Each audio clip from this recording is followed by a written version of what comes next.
Assalamualaikum warahmatullahi wabarakatuh. Perkenalkan, nama saya Megi Rahma dari Kebidanan tingkat 2 Poltekkes Kemenkes Pangkal Pinang. Di sini saya akan mempraktekkan konseling KB atau ABPK pada klien baru pertama kali ber-KB. Baiklah teman-teman, selamat menyaksikan. Assalamualaikum. Waalaikumsalam. Silakan masuk, Bu. Iya, Silakan Bu. duduk. Oke, baiklah Ibu. Sebelumnya perkenalkan, nama saya Megi Rahma, bidan yang bertugas hari ini. Saya boleh tahu, Bu, nama Ibu? Nama saya Amrina, Bu. Baiklah, umurnya, Bu? Umurnya 26 tahun, Bu. Baiklah. Alamatnya, Bu? Alamat tempat tinggal? Alamatnya di Jalan Jepung Dalam, Bu. Baiklah Ibu, kedatangan Ibu kemari, ada yang bisa saya bantu, Bu? Saya ingin menggunakan KB, Bu. Baiklah, sebelumnya sudah pernah menggunakan KB? Belum, Bu. Apakah sudah mendengar tentang KB? Belum juga, Bu. Baiklah, tujuan Ibu menggunakan KB apa, Bu? Saya ingin menunda kehamilan saya, Bu. Baiklah, Ibu ingin menunda kehamilan ya, Bu? Iya. Ibu, adakah kepercayaan yang dianut mengenai penggunaan KB? Tidak ada, Bu. Baiklah, tidak ada ya, Bu? Ya. Bu, maaf sebelumnya saya menanyakan ini, apakah ada keluhan saat Ibu melakukan hubungan seksual? Tidak ada, Bu, keluhannya. Baiklah, tidak ada ya, Bu? Iya, Bu. Berarti tidak ada yang perlu dikhawatirkan soal IMS atau HIV atau AIDS ya, Bu? Iya. Ibu jangan takut untuk menceritakan informasi tentang Ibu ya, Bu, karena kami menjamin untuk menjaga kerahasiaan setiap klien. Iya, Bu. Baiklah Ibu, apakah Ibu sudah mempunyai pertimbangan metode KB apa yang akan Ibu gunakan? Belum ada, Bu.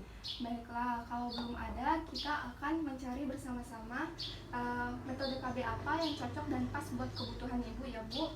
Ibu bisa lihat di sini adalah ABPK, yaitu alat bantu pengambilan keputusan. Nah, alat bantu ini membantu memberikan informasi mengenai metode KB apa yang cocok dan pas untuk kebutuhan Ibu. Nah, di sini saya akan menjelaskan beberapa alat kontrasepsi, yaitu ada AKDR, AKBK, yaitu metode jangka panjang dan sangat efektif, Bu. Tapi efek sampingnya lebih banyak. Kalau AKDR, alat kontrasepsi dalam rahim, jadi nanti ada alat kecil yang dimasukkan ke dalam rahim Ibu. Tapi aman kok, Bu, dan bisa dicabut kapan saja. Iya, Bu. Kemudian ada implan atau AKBK, atau yang lebih dikenal dengan susu. Jadi AKDR atau AKBK ini dia harus menggunakan alat, Bu. Kemudian ada kontak wanita dan kontak pria. Efek sampingnya lebih sedikit, tidak mudah dikembalikan seperti semula. Tapi kontak ini dianjurkan untuk pasangan yang sudah tidak ingin memiliki anak lagi, Bu. Jadi saya tidak menganjurkan untuk kontrasepsi mantap ini. Nah, kemudian ada pil dan suntik, sangat efektif, Bu, dengan pemakaian yang benar, perlu pengulangan. Nah, pil ini Ibu harus minum rutin setiap harinya 1 pil. Kalau suntik ada 1 bulan dan 3 bulan. Kemudian ada kondom dan mal, Bu. Kondom ini untuk mencegah kehamilan dan terjadinya IMS. Kemudian ada mal, metode amenor laktasi. Jadi mal ini tidak perlu menggunakan alat seperti AKDR, IUD tadi sama implan, Bu. Dia cukup dengan memberikan susu, memberikan air ASI Ibu secara rutin kepada bayi Ibu tanpa makanan tambahan apapun. Tetapi karena Ibu sudah menstruasi dan metode mal ini jadi tidak efektif lagi, Bu. Jadi saya tidak menganjurkan lagi untuk menggunakan metode mal. Kemudian itu ada KB alamiah, yaitu ada kalender, laser serviks, dan pengecekan suhu. Nah, efektif dengan pemakaian yang benar dan perlu pengulangan, Bu. Tetapi KB alamiah ini harus dibarengi dengan metode KB yang lain. Seperti yang saya bilang tadi, Ibu harus menggunakan kondom untuk melindungi dari kehamilan dan terjadinya penularan IMS atau infeksi menular seksual. Jadi, Bu, dari penjelasan saya tadi, Ibu ingin menggunakan KB jenis apa? Saya ingin menggunakan KB jenis pil ini, Bu. Oke, Ibu ingin menggunakan KB pil saja ya, Bu. Saya akan menjelaskan lebih detail mengenai KB pil. Nah, KB pil ini harus diminum 1 pil setiap hari. Ibu minum pil setiap hari mau nggak Bu? Mau, Bu. Baiklah, Ibu kesulitankah menyimpan paket pil di rumah? Saya nggak sulit, Bu. Baiklah, ini KB pil ini efektif dan mudah untuk berhenti Bu, sangat efektif jika diminum setiap hari. Nah, aman juga bagi hampir semua ibu, membantu mengurangi pendarahan, menstruasi, dan kram.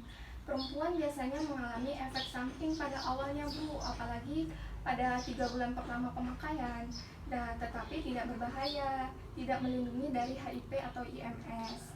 Nah, sebagian besar perempuan bisa memakai pil dengan aman Bu, kecuali jika perempuan itu perokok, berusia lebih dari 35 tahun, memiliki tekanan darah tinggi, baru 3 minggu melahirkan, menyusui kurang dari 6 bulan, kemudian dalam keadaan hamil, ada masalah kesehatan lain yang serius.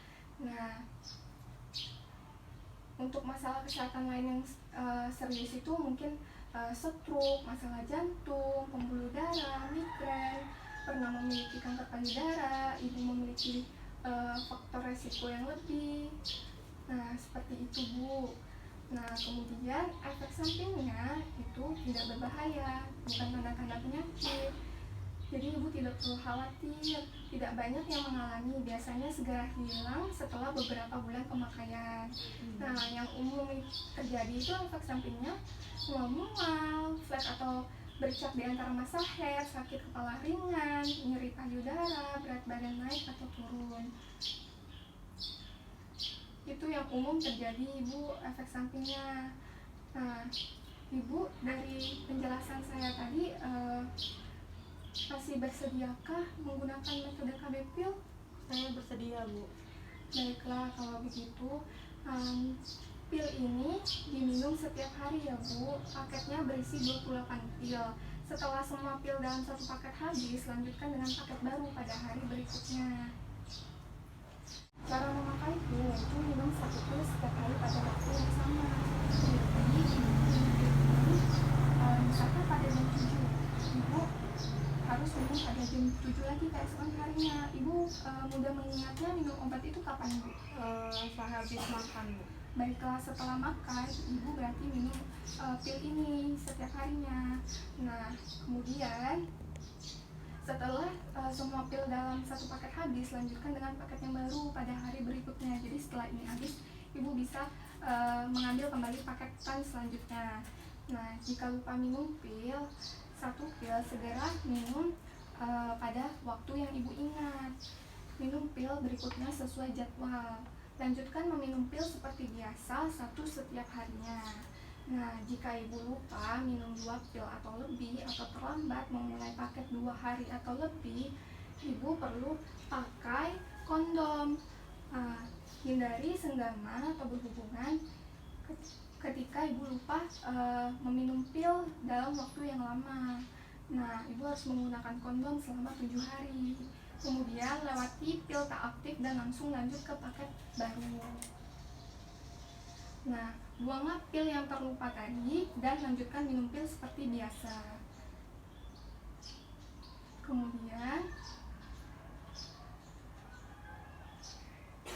Ibu bisa memulai kapan saja dalam siklus haid selama kami yakin Ibu tidak sedang hamil. Apakah Ibu ingin memulai sekarang, Bu? Iya, Bu, saya ingin memulai. Baiklah, kalau begitu berarti dari efek samping yang telah saya jelaskan tadi, Ibu tetap memilih metode KB pil ini ya Bu. Iya. Baiklah Ibu, apakah Ibu sudah mengerti apa yang sudah saya jelaskan? Sudah, Bu. Baiklah, kalau begitu bisa diulangi apa yang telah saya sampaikan. Minum pil ini pada saat setelah makan, bila lupa diminum lagi pada waktu yang sama. Lalu bila lupa juga menggunakan kondom ya Bu. Iya, jadi diingatkan kembali Ibu harus minum pil ini rutin setiap harinya. Dikarenakan Ibu mengingat minum obat itu setelah makan, berarti setiap setelah makan, jam berapa Bu setelah makan? Makan siang ya. Setiap setelah makan siang Ibu harus minum obat pil ini.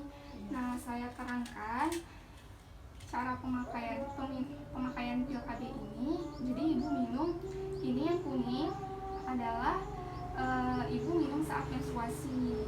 Nah, ikuti saja tanda-tanda yang ada di sini ya Bu ya. Jika ininya sudah habis, segera datang kembali dan pakaikan KB pil yang baru. Baiklah Ibu, kalau Ibu sudah mengerti, masih adakah yang ingin ditanyakan? Tidak ada. Baiklah, ini pilnya. Dan ini adalah informan consent yang harus Ibu tanda tangani karena menyetujui untuk metode KB pil. Baiklah Ibu, nanti jangan lupa datang kembali jika KB pilnya sudah habis ya Bu. Iya, Bu. Baiklah, terima kasih Bu. Iya, terima kasih banyak, Bu. Ya.